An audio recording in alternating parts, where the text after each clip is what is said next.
As we have already seen in the last episode, our mineral refining plant can't keep up with our requirements anymore. So we are going to make a better one that also uses multiblocks. But there is a catch: these will require a lot of tungsten steel and power. And, if there is one thing worse than our ore facility, that is our tungsten line. So, let's start by making some room for our new processing facility.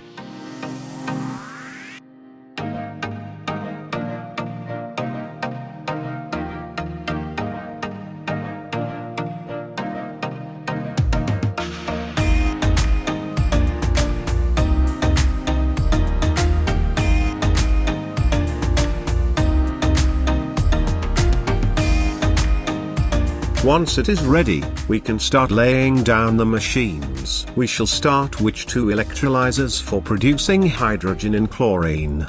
Then, we add a mixer for making hydrochloric acid. And finally, some more machines that will complete our new spaghetti bowl. And here we have our freshly made tungsten.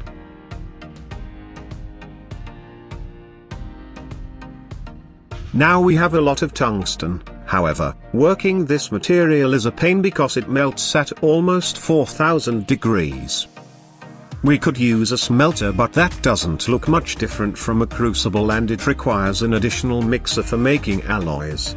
And our manual crucible struggles to work and heat so much material.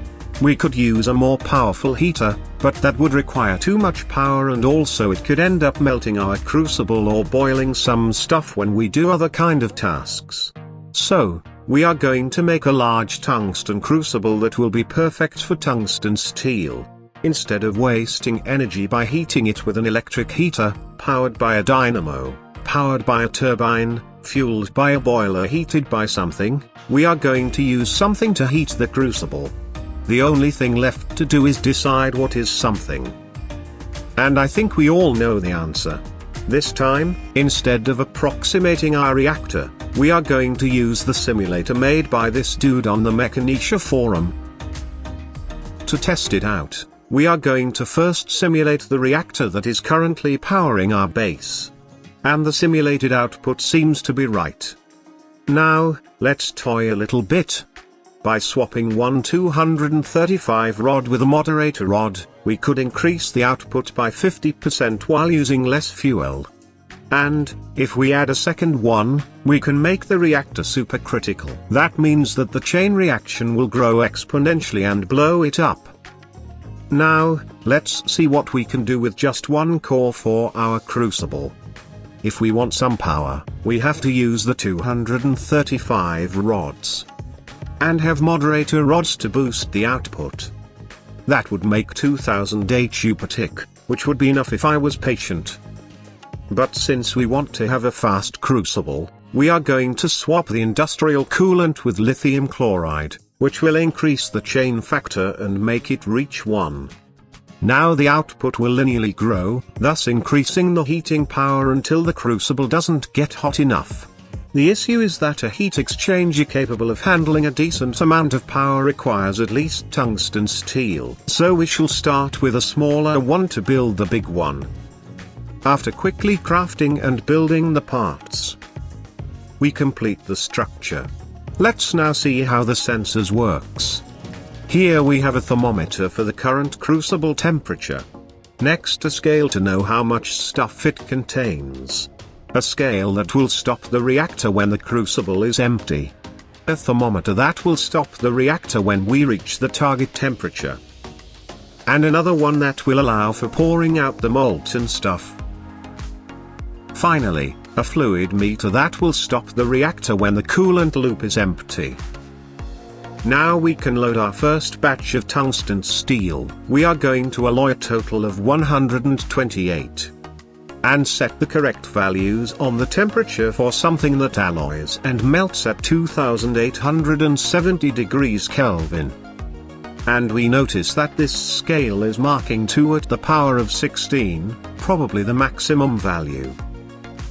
So we change it with a bigger one and see that there are about 200 tons of stuff in the crucible. The only thing left to do is a backup. And now we can pull the lever that was inhibiting the reactor. As you can see, the temperature is rising at an increasing speed. And now we can see the first issue we have with a nuclear heated crucible.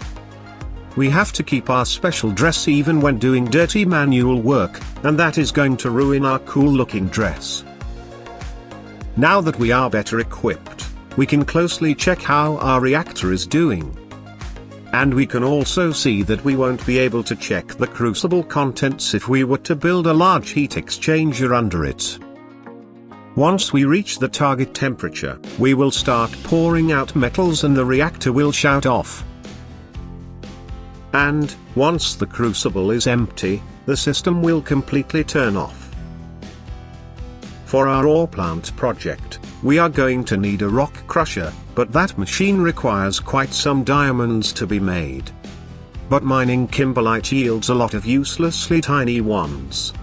So, we are going to make an implosion compressor to make them grow.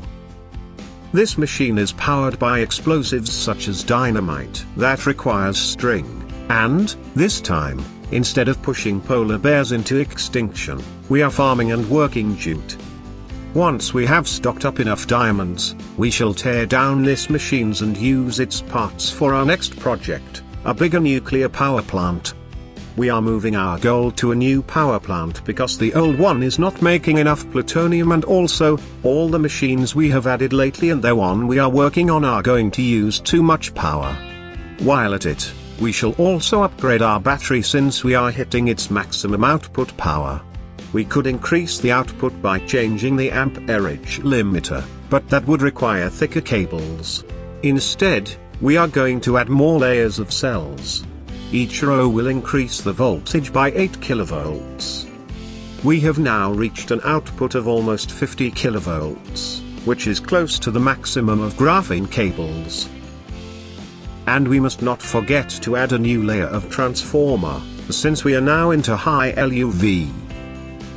Other than our storage, we shall also upgrade our power production. So, we craft a few blocks and ready we are. We shall start by building the boiler. Then we add a heat exchanger for heating it up. This setup will power a steam turbine, which will spin, trough a measurement axle, a dynamo, which we can almost finish building. Going back, we need a tank for the hot coolant. Finally, we shall have 8 quad nuclear reactor cores. And, this time, to avoid pipe throughput messes, we are going to use AE2 fluid peer-to-peer. After we connect all of the wires, the only thing left to do is decide what to put in the reactor. We are going to use industrial coolant because other coolants are too expensive to make in the amounts for filling 8 reactors at the moment. After a bit of toying, we decide that this is the best setup for our current situation. And we quickly implement it. It is now time to start it up. We have to pull this lever and wait for the boiler to reach temperature. Now the turbine will start spinning. And it is spinning at over 9,000 RPM.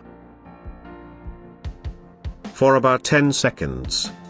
One of the security sensors triggered because we were low on distilled water. And it appears that the turbine is not outputting any exhaust water.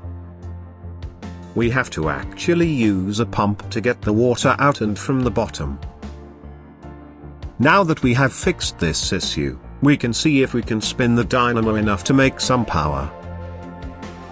And the meter says 0 because I forgot to connect the last piece of cabling. Once everything is fixed, we can see our output is 8 kilowatts, and we can connect a sensor that will shut down everything if we can't keep the power output stable. Now that we have so much power, we can swap our crucible heating with an electric one, so that we no longer have to deal with radiation. By the way, the range and amount of radiation depends on the neutrons on the reactor. We can see that with the Geiger counter. For example, our old plant with less than 500 neutrons will only give us 32 seconds and at small range. Our new plant with more than 1000 will stack up to 30 minutes.